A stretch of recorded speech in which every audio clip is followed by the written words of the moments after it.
And so by buying a convertible term policy, you're locking in your guaranteed insurability. So let's say year 8 of your term, you get sick. Maybe you're diagnosed with cancer, or maybe you've gained some weight, or maybe you've gotten diabetes, or you've had high blood pressure, or you got high cholesterol. Maybe you don't qualify for good ratings, or there's a plethora of things that could be in your health profile that have been an issue. Maybe you've developed a heart condition or something of that nature. A lot of things happen in a decade. That's what I know. So imagine you got a convertible term policy. That policy can be converted to whole life insurance without having to go through the underwriting process. It's basically guaranteed issue, and you convert in chunks of like 10%, 20%, all the way up to the full amount to be able to design a policy that you want. And so what I'm a big believer in, because full transparency, I love whole life insurance, right? I do. It's what I do for myself, and it's what I would do for anybody, because when you understand the living benefits of whole life and the actual costs compared to the opportunity costs of just putting the money into a term policy and losing that money over a period of time, it becomes a no-brainer. However, what I will acknowledge is that not everybody is at a place where they can afford a term policy. So I'm going to go into this a little bit here. And here's why. Hey, what's going on, cash flow hackers? It's Chris with Life 180. And for this video, we're going to be talking about term insurance versus whole life insurance. And what is the difference? There's a lot of people with a lot of different opinions on which type of insurance is better. And I'm excited to talk about my perspective of which product fits which need. Now, let's get into this. So before I get into anything, let's just start with the fact that, listen, I know there's a lot of different opinions on this, and there's a lot of people that think that buy term and invest the difference because term insurance is cheaper. There's a lot of people that believe that whole life insurance is better, and they've got a lot of reasons for that, the infinite banking people of the world. So what I want to do is I want to cut through the noise, and I want to just focus on the math, a little bit of the math, I guess, because the math is ultimately at the end of the day what matters the most. But I guess that's actually what matters second most. What matters the most is you and your needs and your objectives, and what problems are you looking for these financial tools, because that's all they are. What problems are you looking for these financial tools to solve for you and your life, for your family, for your business, for anything that you're trying to accomplish for your long-term objectives?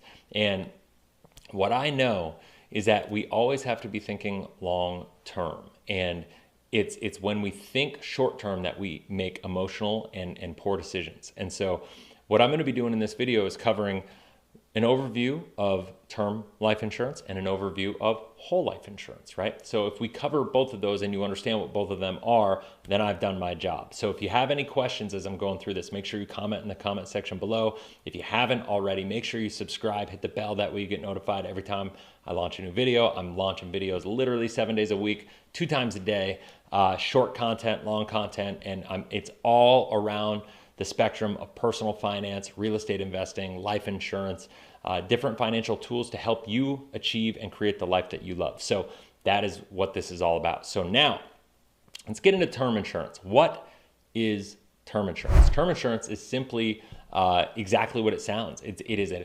insurance that you purchase, that you basically have coverage for a period of time, for a certain period of time. So you can buy, typically with most companies, you can buy term insurance in blocks of 10 years, 15 years, 20 years, 25 years, and 30 years, right? Like some of them skip the 25, some of them skip the 15, but most of them do 10, 15, 20, and 30, right? That's just how it goes across the board. Now, the amount of money that you can get for coverage will be based on your income. Typically, it will be anywhere from 20 times income and under. You're not going to have a problem obtaining that amount of coverage.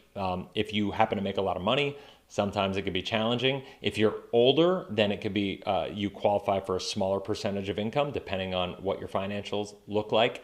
However, you can always there are kind of ways to get around these rules, these kind of rules of thumb, and that is by having good financials and by writing good cover letters and being able to, if you think you need 30 or 35 times coverage compared to what your income is, because that's what you want, because maybe you have a big family, maybe you have 6 kids, and maybe you make $100,000 a year and you're supporting a family of 6 and you got a stay-at-home spouse and you're just trying to figure this out. So you're like, dude, 20 20 times my income is not going to cut it. I need 30 times.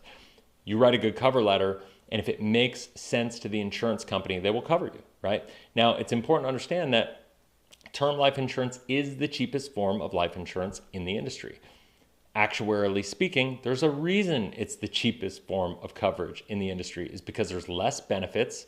There's virtually no living benefits. There are a couple companies that will give a little bit of living benefits for. However, the thing to understand is that 98% of term life insurance policies are never paid out.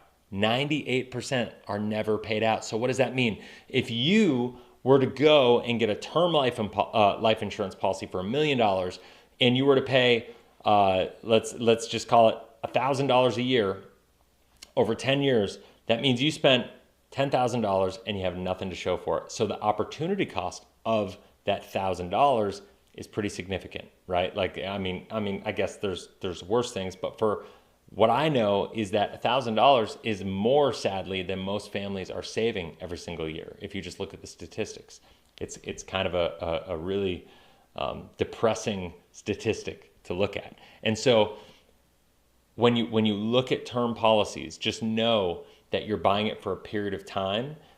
And when you buy it for that period of time, the longer the period, the more expensive it's going to be, because there's more risk for the life insurance company. Now, at the same time, if I'm going to buy a term policy, the type of term insurance that I'm going to buy is what we call a convertible term policy. What does that mean? A convertible term policy means that when you buy the term policy, you are locking in your insurability. Let's just say I bought a 10-year convertible term policy. Typically, where this works for people is if you buy a term policy, you're buying it because you can't afford to buy more, right? You can't afford to buy the more expensive whole life insurance, right? And so by buying a convertible term policy, you're locking in your guaranteed insurability. So let's say year 8 of your term, you get sick. Maybe you're diagnosed with cancer, or maybe you've gained some weight, or maybe you've gotten diabetes, or you've had high blood pressure, or you got high cholesterol. Maybe you don't qualify for good ratings, or there's a plethora of things that could be in your health profile that have been an issue. Maybe you've developed a heart condition or something of that nature. A lot of things happen in a decade. That's what I know. So imagine you got a convertible term policy. That policy can be converted to whole life insurance without having to go through the underwriting process. It's basically guaranteed issue, and you convert in chunks of like 10%, 20%, all the way up to the full amount to be able to design a policy that you want. And so what I'm a big believer in, because full transparency, I love whole life insurance, right? I do. It's what I do for myself, and it's what I would do for anybody, because when you understand the living benefits of whole life and the actual costs compared to the opportunity costs of just putting the money into a term policy and losing that money over a period of time, it becomes a no-brainer. However, what I will acknowledge is that not everybody is at a place where they can afford a term policy. So I'm going to go into this a little bit here, and here's why. With a term policy, we have to think about, once again, this is about what problems in our life does the insurance policy solve? What are we trying to accomplish? Now, what I try to coach my agents to is to be what I would call a financial efficiency coach. I want them to be going out and helping people become more financially efficient with every dollar that goes through their life, through their financial life, right? And so from that perspective, a lot of times people, especially in this country, in the United States, North America, where we live, cash flow is a big challenge for a lot of families. People don't have enough money to afford to save. Why? Because of the fact that they have, $500 a month going to a credit card bill, and they're not even paying it off every month. They're spending $5,000-$6,000 a year in interest because they got $15,000-$20,000 of high interest toxic credit card debt. They've got car payments that are too high. They've got personal loans that are too high. Maybe they have student loans that are high, like in the 8% range, which I've seen a lot of lately. With the interest rates going up as they are right now, with mortgage rates going up, with all these things happening, we need to make sure that our life is being operated financially efficient. And I'm a big believer that if we look at life and our money as a bucket, right? and we have all these leaks in our bucket. We're losing money through these leaks in our financial life, and we're losing that money unknowingly and or unnecessarily, right? Like most of the time for people, it's unknowingly because we just got our heads buried in the sand. So my first objective and what I try to train all my agents to help people with is to help people first and foremost plug the leaks in that bucket. To make sure, because it doesn't make any sense to try to pour a lot of water into a bucket with a bunch of leaks. Just like it doesn't make sense to try to save money and focus on like getting big returns and doing all this stuff if you got all these leaks out the other side coming out of the bucket, right? Because if you can pour more money in and try to save more, but if you're not operating efficiently, nothing is going to make a difference. You're not going to get to where you want to be. And so first and foremost, we have to think from an efficiency perspective, and where term insurance to me makes the most sense is if you're having cash flow issues. It doesn't make sense to go put money into a whole life policy. It makes sense to make sure your family is covered, make sure that what you want to happen will happen when you want it to happen, get this coverage in place, get a convertible term policy that way you lock in your insurability, and then from there, now you can go out and you can pay off your debt. You can take extra cash flow, you can put in a plan to pay off your credit card debt, go work a side hustle, earn extra income, pay off that debt. And as you increase your cash flow, now you can convert that term policy to a whole life policy. And when you get a whole life policy, now I'm going to get into the benefits of whole life insurance. I'm a big believer every single person should have anywhere between 12 and 24 months of whatever your income is in a safe, guaranteed, liquid, accessible account. Now, I know that sounds like a big number, especially compared to the people like Dave Ramsey that say you should have 6 months in a rainy day fund. Why do I say 12 months at a minimum? It's because if you look at the statistics, the Department of Labor says for an average person to be able to find a job, it's about 1 month for every $10,000 of earned income. And if you're earning $100,000 a year, that's 10 months. And that's on average. I don't want to be just prepared for average. I'm overly conservative in these respects. So I acknowledge that that's me. But I'm also a big believer that we need to be prepared for opportunity. So by you putting money, let's say your target was a year, maybe it's 6 months for your emergency fund and 6 months for an opportunity fund. And obviously the more money you make, the bigger that can scale up. But the most successful investors in the world are what we would call opportunistic investors, right? People like Warren Buffett, they understand that when, and he says it, when there's blood in the streets, that's when you want to buy. He's waiting for opportunity because he understands the psychological profile in environments like that as people are making bad decisions. So what I say is if you're somebody that resonates with the fact that you need to have your money inside of an emergency fund, my question for you is, where are you keeping that money? Is it in a savings account where you're losing money to inflation every single year? And that long term, you're going to erode the purchasing power of that money to inflation because it's not going to keep up with it. Are you keeping it there just because you want the liquidity and the access to it and it's safe? Well, that's why most people keep it there. Now you can put it in a bond, you could put it in a CD, but you're going to lose liquidity of it. You're going to get a little bit of a better return.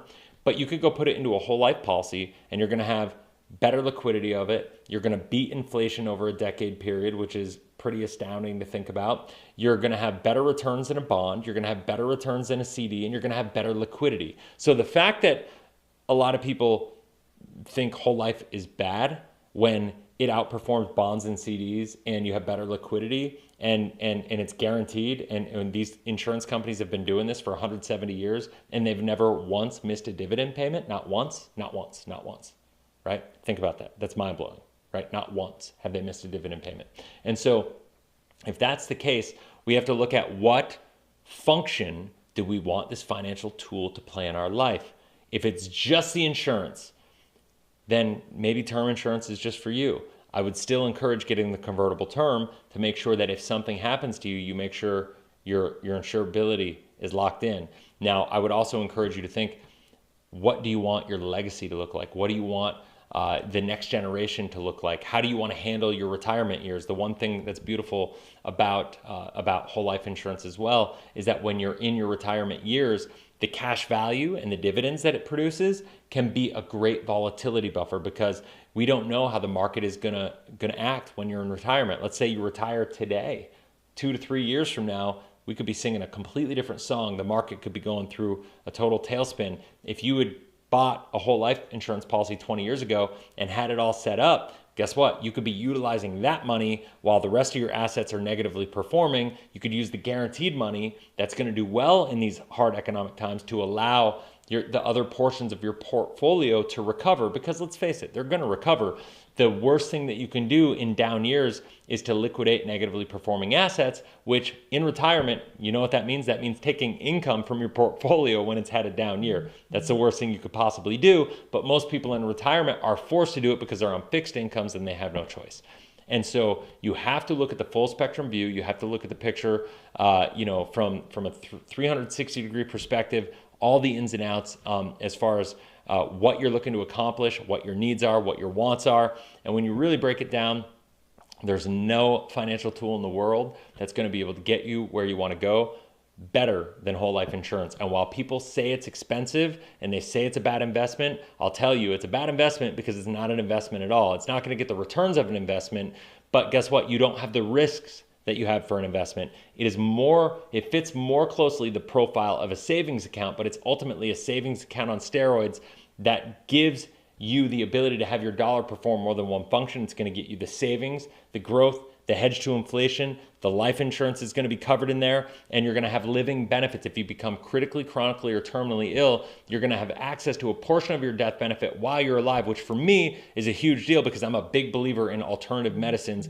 I'm not a big believer in the Western world way of dealing with chemo and radiation for cancers and stuff like that. I want to deal with alternative treatments, natural treatments that I know I'm in control of my medical directive, and I'm not going to be just outsourcing it. The problem is most people are not able to do that and think critically about what their medical directive would look like because insurance doesn't cover it. This is a way to have complete control of your life. That's why I named this company Life 180, living intentionally for excellence. You have to figure out what do you want your life to look like and go create it and design and utilize the different tools in life that can help you accomplish what you want to accomplish. So if you have any questions, go ahead and comment in the comment section below. I hope that made sense on the term life versus whole life insurance.